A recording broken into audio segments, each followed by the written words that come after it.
ఈరోజు ఆ మోసం గురించి ప్రజలు డిస్కషన్ పెడితే దాంట్లో నుంచి బయటకి ప్రజల్ని తీసుకురావడం కోసం డైవర్షన్ పాలిటిక్స్ చేస్తున్నారు. ఎంత దురదృష్టం అంటే ఈ కూటమి ప్రభుత్వం అధికారంలోకి వచ్చాక ప్రజల ఆరోగ్యాన్ని గాలికి వదిలేశారు. ఆరోగ్యశ్రీని ఏ విధంగా నిధులు ఇవ్వకుండా పొమ్మనకుండా పొగబెట్టినట్టు ఈరోజు హాస్పిటల్స్ ఆరోగ్యశ్రీ కింద చేయడానికి సుముఖంగా లేకుండా చేసింది ఈ ప్రభుత్వం కాదా? అలాగే అమ్మఒడిని ఎగ్గొట్టి ఈరోజు పేద పిల్లల్ని చదువుకు దూరం చేస్తున్నది వీళ్ళు కాదా? అలాగే రైతులకి అండగా నిలబడాల్సిన ప్రభుత్వం రైతుల వెన్నెముకలు విరుస్తూ వాళ్ళకి ఇవ్వాల్సినది ప్రామిస్ చేసి కూడా ఇవ్వకుండా మోసం చేసింది నిజం కాదా అని అడుగుతున్నా. ఇవన్నీ ఒక ఎత్తు అయితే ఈరోజు రాష్ట్రంలో అవినీతి ఎంత విచ్చలవిడిగా జరుగుతుందో అందరూ కళ్ళారా చూస్తున్నారు. అది ఇసుక కానీ, అది మైనింగ్ కానీ, ల్యాండ్స్ కానీ, ఏది చూసినా లిక్కర్ కానీ విచ్చలవిడిగా వాళ్ళు దోపిడీకి అవినీతికి తెరలేపి వాటి మీద ప్రజలు దృష్టి పెట్టకుండా ఈరోజు తప్పుడు సాక్ష్యాలతో బురద చల్లుతూ కొంతమందిని టార్గెట్ చేసి ఎలా అరెస్ట్ చేస్తున్నారో మనం కళ్ళారా చూస్తున్నాం. నిజంగా ఇది ఎంత సిగ్గుచేటో ఒకసారి అందరూ కూడా ఆలోచించాలి. ఈరోజు ఇంటెలిజెన్స్ చీఫ్గా పనిచేసిన పిఎస్ఆర్ ఆంజనేయులు గారిని అరెస్ట్ చేసి తీసుకురావడం చూస్తుంటే డైవర్షన్ డర్టీ పాలిటిక్స్కి పరాకాష్ట. అంటే ఈ కూటమి ప్రభుత్వం ఎంత దిగజారిపోయిందో ఇక్కడ స్పష్టంగా అర్థమవుతుంది.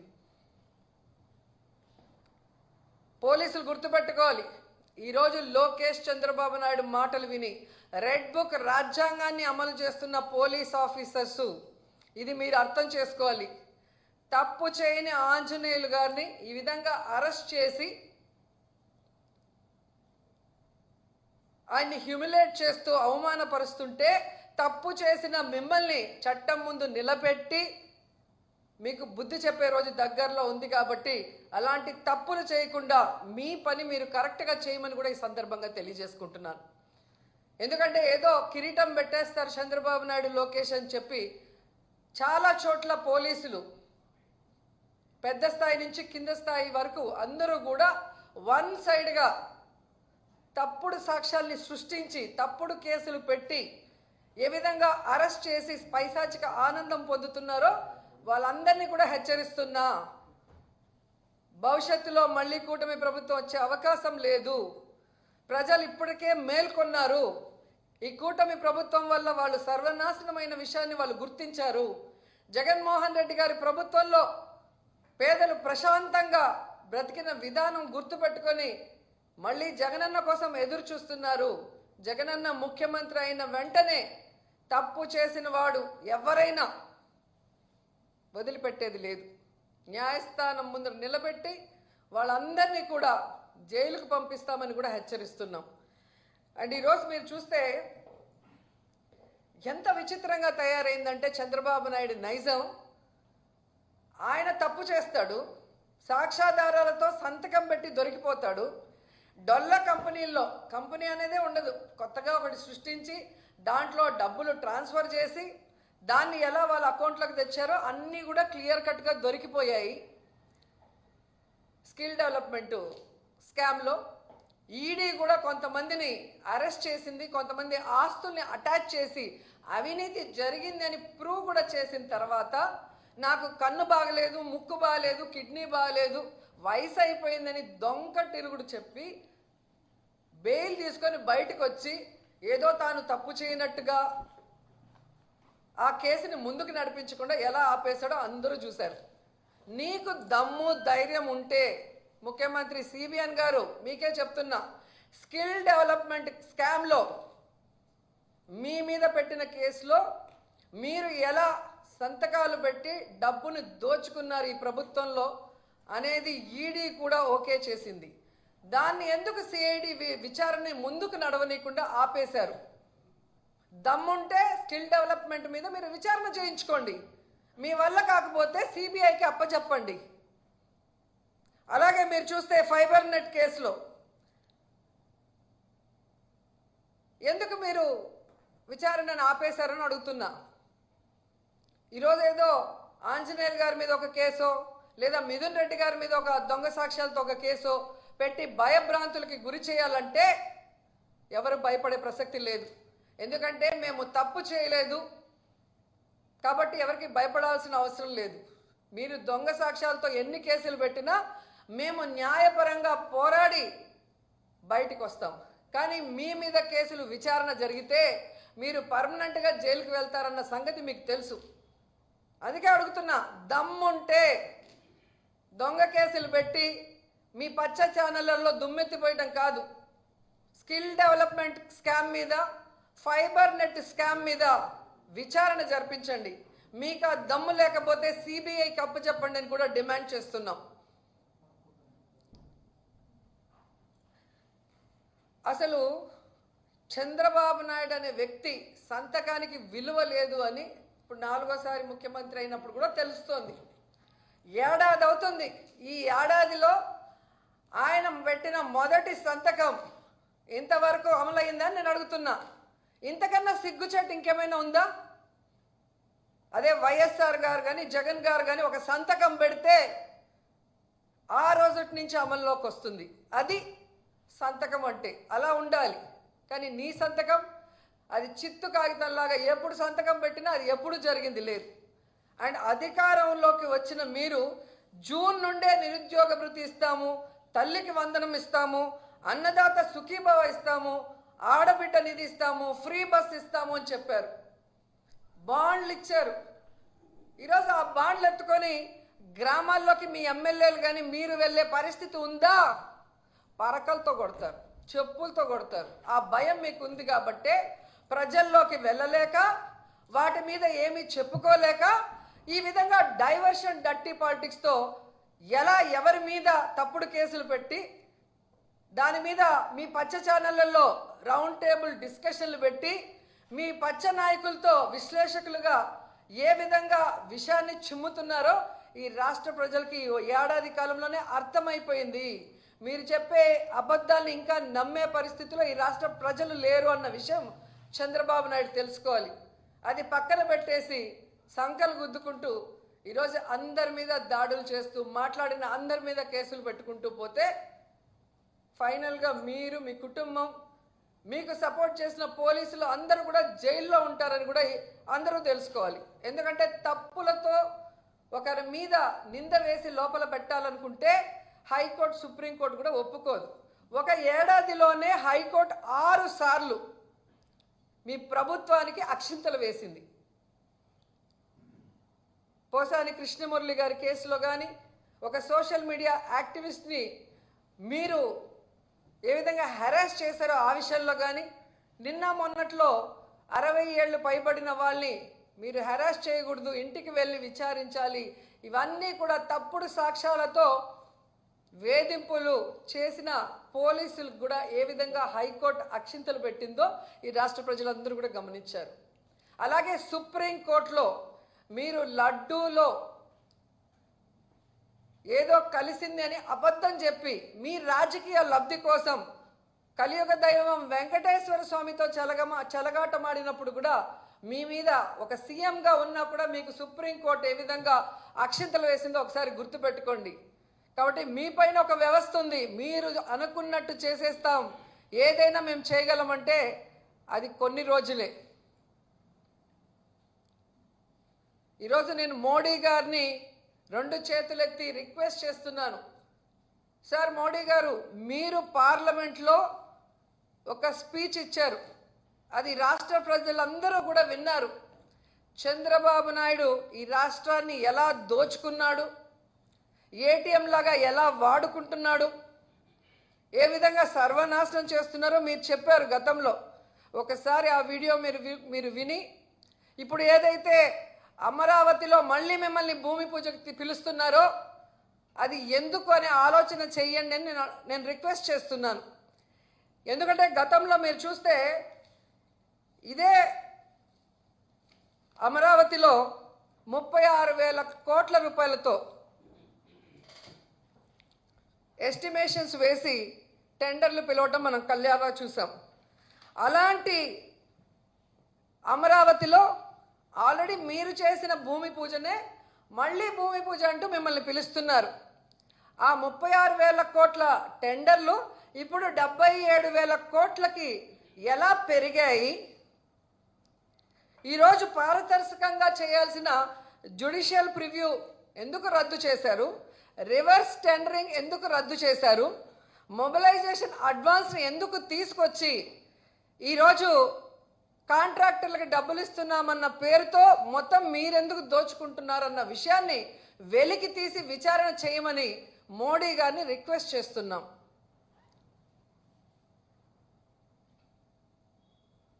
అమరావతి అనేది అన్ని వర్గాల వారికి సంబంధించింది. ఎస్సీ, ఎస్టీ, బీసీ, మైనారిటీ, ఓసీలు అందరూ ఉండాల్సిన రాజధాని అయినప్పుడు ఎందుకు ఎస్సీ, ఎస్టీ, బీసీ వాళ్ళకి, మైనారిటీలకు ఇచ్చిన 50,000 ఎకరాలని రద్దు చేశారని నేను ప్రశ్నిస్తున్నా. అంటే వీళ్ళకి అహంకారం. చంద్రబాబు నాయుడికి ఆయన కులము, ఆయన బినామీలు తప్ప ఎవరు ఉండకూడదా? ఎలా మీరు పేదవాళ్ళకి ఇచ్చిన 50,000 ఇల్లులని రద్దు చేశారని నేను అడుగుతున్నా. నాకు వాచి లేదు, నాకు ఉంగరం లేదు అని బీదడేపులు ఏడ్చే మీరు ఎలా రిచెస్ట్ సీఎంగా ఉన్నారు? ఈరోజు అదే రాజధానిలో 5 ఎకరాల భూమిని దాదాపుగా 170 కోట్ల రూపాయలతో ఎలా పర్చేస్ చేశారని నేను అడుగుతున్నాను. జనాలందరికీ తెలుసు. ఈరోజు ఏదో గవర్నమెంట్ రేట్ చూపించి ఇంతే కొన్నామంటే ఎవడు నమ్మే పరిస్థితి లేదు. ఈరోజు ఎక్కడ భూమి ఎంత పోతుందో మామూలు వాడిని అడిగినా కూడా చెప్తారు. 4వసారి ముఖ్యమంత్రి అయ్యారు.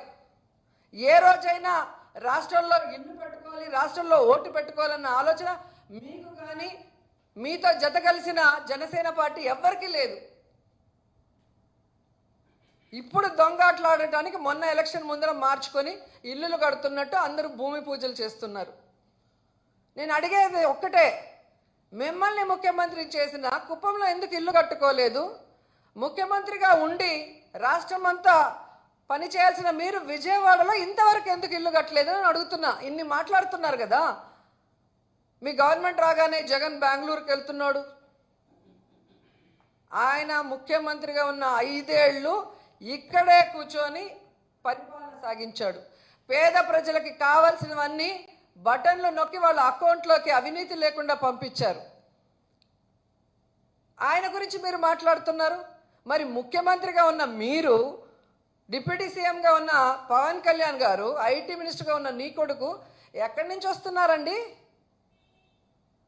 ఫ్రైడే అయితే హైదరాబాద్కి వెళ్తారు. మీరు ఈ రాష్ట్రానికి ముఖ్యమంత్రా, తెలంగాణకు ముఖ్యమంత్రా? ఇక్కడ ఇల్లు లేకుండా అక్కడేం పని మీకు? అక్కడ ఇల్లు పట్టుకోవటం వల్లే ఇక్కడ విజయవాడ సగానికి పైగా ఆ రోజు మునిగిపోయింది. ఇక్కడ ఉండి అడ్మినిస్ట్రేషన్ చేయాలి కదా. అఫీషియల్స్కి మీరు ఇక్కడ ఉండి కదా చెప్పాలి.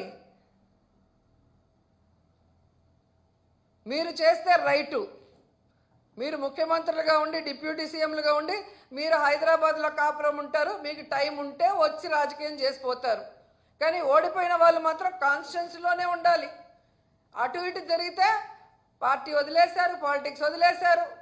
వాళ్ళు చెన్నై పోయారు, వీళ్ళు బెంగళూరుకి పోయినారు, భయపడి పారిపోయారు కేసులకి.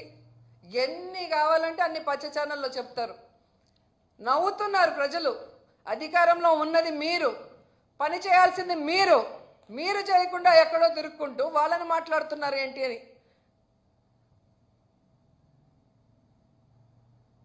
సో ఈరోజు చంద్రబాబు నాయుడికి డైరెక్ట్గా చెప్తున్నాను, అయ్యా ముఖ్యమంత్రి గారు, నిజంగా మీకు విజన్ ఉంది, విస్తరాకుల కట్టుందని చెప్పుకుంటారు కదా.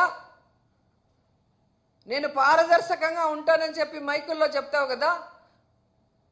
తప్పుడు సాక్ష్యాలతో మనుషుల్ని టార్గెట్ చేసి తప్పుడు కేసులు పెట్టి విచారించడం కాదు. ఏవైతే ఆల్రెడీ మీ మీద కేసులు ఉన్నాయో, స్కిల్ స్కామ్ కానీ, స్కిల్ డెవలప్మెంట్ స్కామ్ కానీ, ఫైబర్ నెట్ స్కాము ఏదైతే ఆల్రెడీ సగానికి పైగా జరిగిందో ఆ విచారణ ముందు జరిపిస్తే మీరు ఇప్పుడు చేసే విచారణ నిజమైందని ప్రజలు నమ్ముతారు.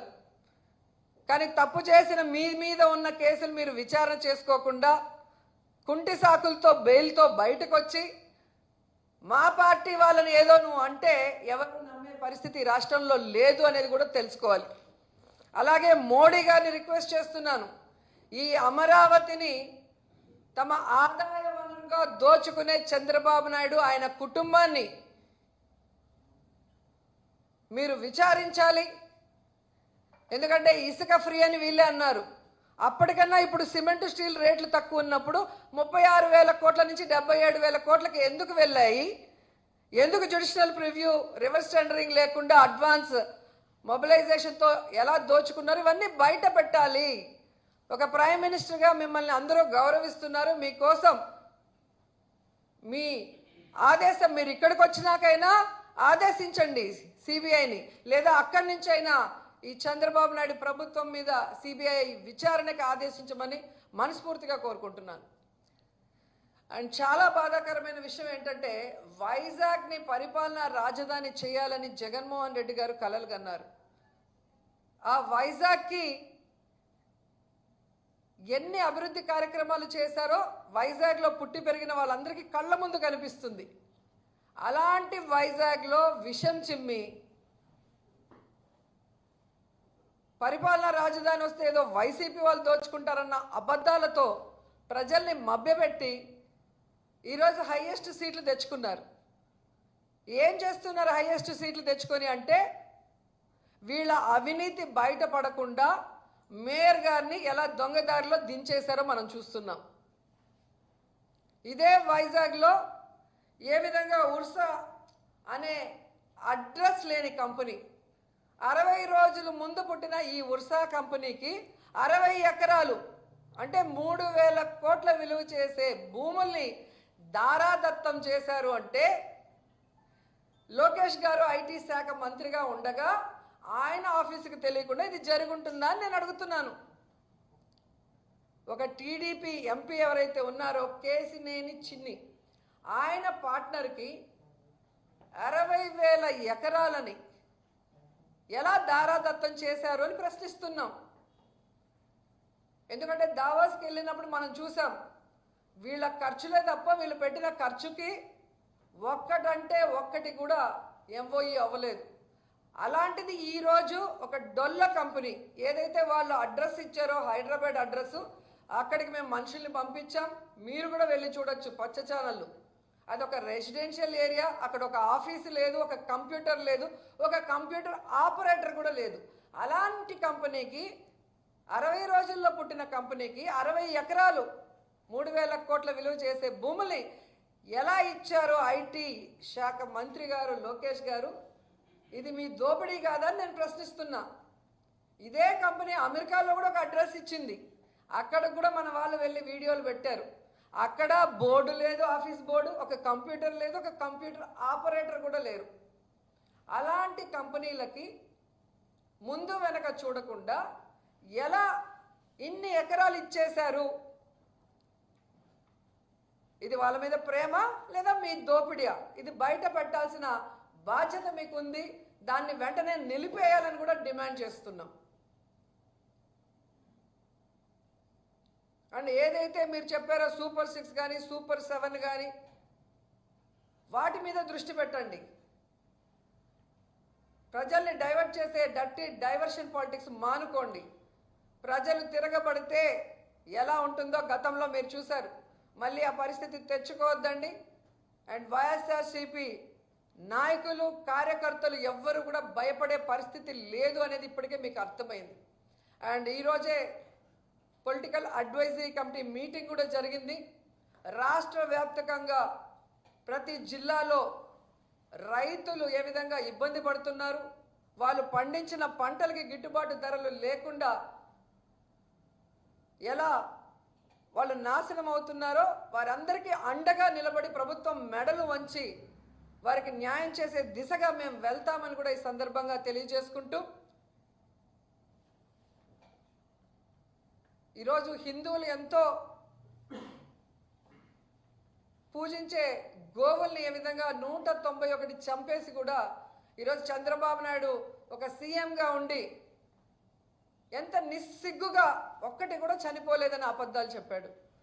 వాళ్ళ ఈవో చెప్తున్నాడు, వాళ్ళ కూటమి ఎమ్మెల్యే చెప్తున్నాడు, వాళ్ళ టీటీడీ బోర్డు చైర్మన్ చెప్తున్నాడు. లాస్ట్గా ఆ గోశాల మేనేజర్ కూడా రిటర్న్గా స్టాంప్ వేసి 191 చనిపోయినాయని చెప్తున్నా ఎందుకు చనిపోతున్నాయి, ఎవరి నిర్లక్ష్యం వల్ల చనిపోతున్నాయి తెలుసుకొని వాటిని కరెక్ట్ చేసుకోవాల్సిన బాధ్యతను పక్కన పెట్టి దమ్ముంటేరా ధైర్యం ఉంటేరా అని చెప్పి రెచ్చగొట్టి మళ్ళీ మేము నిరూపించడానికి వెళ్తుంటే తప్పుడు కేసులు పెట్టడం అనేది ఎంతవరకు సమంజసమో హిందువులందరూ కూడా గమనించాలి. ఎప్పుడూ లేనటువంటి విధంగా ఈ 1 ఇయర్లో తిరుమలలో ఎన్ని అపచారాలు జరుగుతున్నాయి, ఎన్ని అనర్థాలు జరుగుతున్నాయి.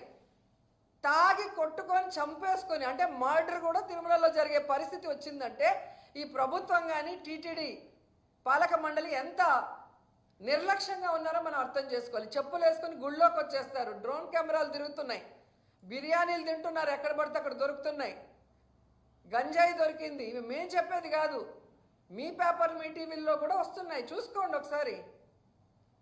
అంతేకాకుండా ఈరోజు శ్రీకాకుళం కూడా శ్రీకూర్మంలో మహావిష్ణువుగా భావిస్తాం మనం.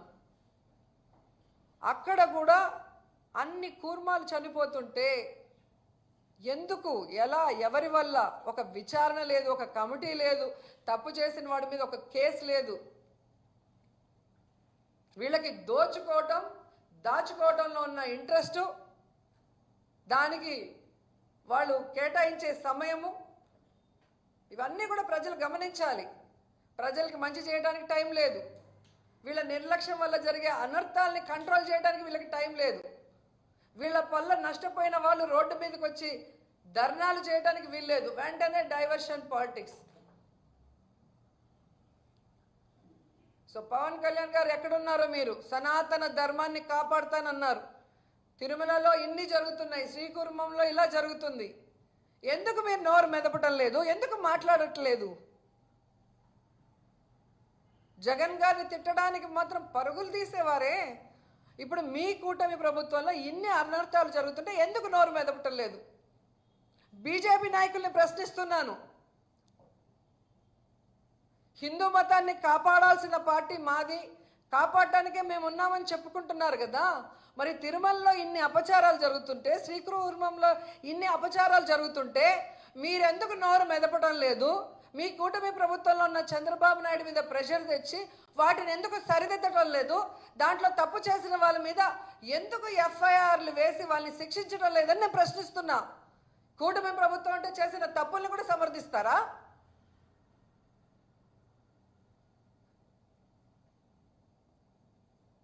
సనాతన ధర్మాన్ని సంకనాకిస్తూ, సనాతన ధర్మాన్ని ఈరోజు భ్రష్టు పట్టిస్తూ, మీకు అవసరమైనప్పుడు మాత్రమే సనాతన ధర్మాన్ని గుర్తు చేసుకుంటూ మా మీద నిందలు వేసుకుంటూ, ఇలా ప్రతి డిపార్ట్మెంట్లో ప్రతి దాంట్లో కూడా నిర్లక్ష్యం వహిస్తూ పోతే చూసి సహించేది లేదు. వైఎస్ఆర్సీపీ ఈరోజు బలమైన పార్టీ, నాయకులందరూ కూడా ధైర్యంగా ఈరోజు బయటకు వస్తున్నారు. ఇక 1 month 2 monthsలో ప్రతి ఇష్యూ మీద ప్రజలకి అండగా నిలుస్తాం, ప్రభుత్వం మెడలు వంచుతాం, ప్రజలకి న్యాయం చేసేంత వరకు వదిలిపెట్టమని కూడా తెలియజేసుకుంటున్నాం. మద్యం ప్రభుత్వం అమ్మితే స్కామా, ప్రైవేట్ వాళ్ళు అమ్మితే స్కామా చెప్పండి? జగన్మోహన్ రెడ్డి గారు అధికారంలోకి వచ్చిన తర్వాత 43,000 బెల్ట్ షాపుల్ని తీసేయడం జరిగింది. దాదాపుగా 4,500 మద్యం పర్మిట్ రూములని రద్దు చేయడం జరిగింది. అలాగే మీరు చూస్తే దాదాపు 33% మద్యం షాపుల్ని కూడా తగ్గించడం జరిగింది. ఒక్క డిస్టిలరీకి కూడా పర్మిషన్ మనం ఇచ్చింది లేదు. ఇది కాకుండా మద్యం ప్రభుత్వమే అమ్ముతూ టైంని కూడా కుదించి ఏ విధంగా ప్రజలు మద్యానికి బానిస కాకుండా చూసుకున్నామో మీ అందరికీ తెలుసు. అలాంటిది మద్యం ప్రభుత్వం అమ్మితే లంచాలు వస్తాయా, ప్రైవేట్ వాళ్ళు అమ్మితే లంచాలు వస్తాయా? అంటే ఏ విధంగా మిథున్ రెడ్డి అనే వ్యక్తి ఈరోజు లోక్సభలో ఫ్లోర్ లీడర్గా ఉండి తెలుగుదేశం కూటమి ప్రభుత్వం చేస్తున్న తప్పుల్ని దోపిడిని ఎత్తి చూపిస్తున్నారు కాబట్టి అతన్ని రౌండప్ చేసి ఇతన్ని అరెస్ట్ చేసి భయపెట్టాలి అని ఒక కుట్ర పన్ని ఏ విధంగా దొంగ సాక్ష్యాల్ని వాటి అనుగుణంగా తీసుకొచ్చి ఈరోజు విచారణ పేరుతో మీరు హ్యూమిలేట్ చేయడం నిజం కాదా అని అడుగుతున్నాను. అసలు మిథున్ రెడ్డికి లిక్కర్కి ఏం సంబంధం? ఏ బేస్లో ఏ సాక్ష్యంతో మీరు ఆయన పిలిచి విచారిస్తున్నారు నేను అడుగుతున్నా. గత ప్రభుత్వంలో అంతకుముందు చంద్రబాబు నాయుడు గారు అధికారంలో ఉన్నప్పుడు విచ్చల విడిగా ఎలా డిస్టిలరీస్కి పర్మిషన్స్ ఇచ్చారు, ఏ విధంగా మద్యంలో వీళ్ళు దోచుకున్నారో వాటి మీద కేసు వేయటం జరిగింది సాక్ష్యాధారాలతో. మరి దాన్ని ఇప్పుడు ముందుకు తీసుకెళ్ళండి. దీంతో పాటు దాన్ని కూడా ముందుకు తీసుకెళ్తే మీరు స్కామ్ చేశారా మేము స్కామ్ చేశామనేది తెలిసిపోతుంది. జగన్మోహన్ రెడ్డి గారు స్కీములు మాత్రమే చేశారు, ప్రజలకు అవసరమైన బటన్లు నొక్కారు. ఒక బటన్ నొక్కితే రాష్ట్రంలో ఉన్న పేదవాళ్ళందరి అకౌంట్లకు పోయి డబ్బులు పడింది. దాంట్లో ఎవరికి లంచం రాదు, దాంట్లో అవినీతి జరిగే అవకాశం ఉండదు. కానీ చంద్రబాబు నాయుడు ఇచ్చిన హామీలు ఏవి బటన్లు నొక్కకుండా కేవలం రాజధాని పేరుతో 1,00,000 కోట్ల పైగా దాంట్లో పెట్టి ఈరోజు దోచుకునే కార్యక్రమంతో ఏ విధంగా జ్యుడిషియల్ ప్రివ్యూ రద్దు చేసి రివర్స్ టెండరింగ్ రద్దు చేసి మొబిలైజేషన్ ఫండ్తో ముందుకు వెళ్తున్నాడో చిన్నపిల్లోడిని అడిగినా కూడా చెప్పే పరిస్థితి ఉంది. కాబట్టి ఈరోజు ఎవరో ఏదో చెప్పేస్తే జనాలు నమ్మే పరిస్థితి లేదు. ఈ ప్రభుత్వం వచ్చాక దాదాపుగా 9% అమ్మకాలు పెరిగాయి. మళ్ళా పొట్టగొడుగుల్లాగా ఏ విధంగా బెల్ట్ షాపులు పుట్టుకొచ్చాయి. స్కూల్ లేదు, గుడి లేదు, రెసిడెన్షియల్ ఏరియా లేదు, విచ్చల విడిగా ఎక్కడ పెడితే అక్కడ బెల్ట్ షాపులు పెట్టి తాగిన వాళ్ళు ఆడవాళ్ళని ఏ విధంగా రేపులు చేస్తూ వాళ్ళ మీద దాడులు చేస్తూ ఈ మధ్యలోనే ఎంతమంది మీద కత్తి దాడులు జరిగాయి మనమే చూసాం. ఎన్ని గృహంలో పిల్లల మీద దాడులు జరిగాయి మనం చూసాం. నిన్న నగిరిలో విజయపురంలో ఎస్సీ కాలనీలో దూరి పాపం జనాల్ని కొట్టారు తాగేసి వాళ్ళు. కేసు పెడితే టీడీపీ వాళ్ళది షాపు కాబట్టి వాళ్ళని లోపల కూర్చోబెట్టుకొని మా వాళ్ళని బయట పెడతారు. ఇదే జరుగుతుంది. ఎక్కడ లిక్కర్ షాపులు ఇచ్చారో అక్కడ మొత్తం బెల్ట్ షాపులు పర్మిట్ రూములు ఇచ్చి ఆడవాళ్ళు అటు ఇటు నడవలేని పరిస్థితి. ఈరోజు ఈ 11 monthsలోనే విమెన్ మీద ఎన్ని హత్యలు అత్యాచారాలు ఎన్ని రకాల ఘోరాలు మనం రోజు చూస్తున్నాం. వీటన్నిటికీ కారణం చంద్రబాబు నాయుడు తీసుకొచ్చిన లిక్కర్ పాలసీ కాదని అడుగుతున్నా. జగన్మోహన్ రెడ్డి గారి ఆడవాళ్ళ తాళులు కాపాడే విధంగా వాళ్ళ ఇంట్లో మగవాళ్ళ ఆరోగ్యాన్ని మెరుగుపరుస్తూ వాళ్ళ ఆర్థిక పరిస్థితి మెరుగుపరిచే విధంగా ఆయన ఎంతో గొప్పగా ఆలోచించి చేస్తే వాటిని ఎత్తేసి మళ్ళీ మేము లిక్కర్ స్కామ్ చేశామని మా లీడర్ల మీద కేసులు పెట్టి దొంగ కేసులు ఈరోజు విచారణ పేరుతో మీరు నీతిమాలిన రాజకీయాలు చేస్తుంటే మేము తప్పు చేయలేదు కాబట్టి మేము న్యాయం పరంగా పోరాటం చేస్తాము, కడిగిన ముచ్చల్లాగా బయటకు వస్తామని కూడా ఈ సందర్భంగా తెలియజేసుకుంటున్నాం.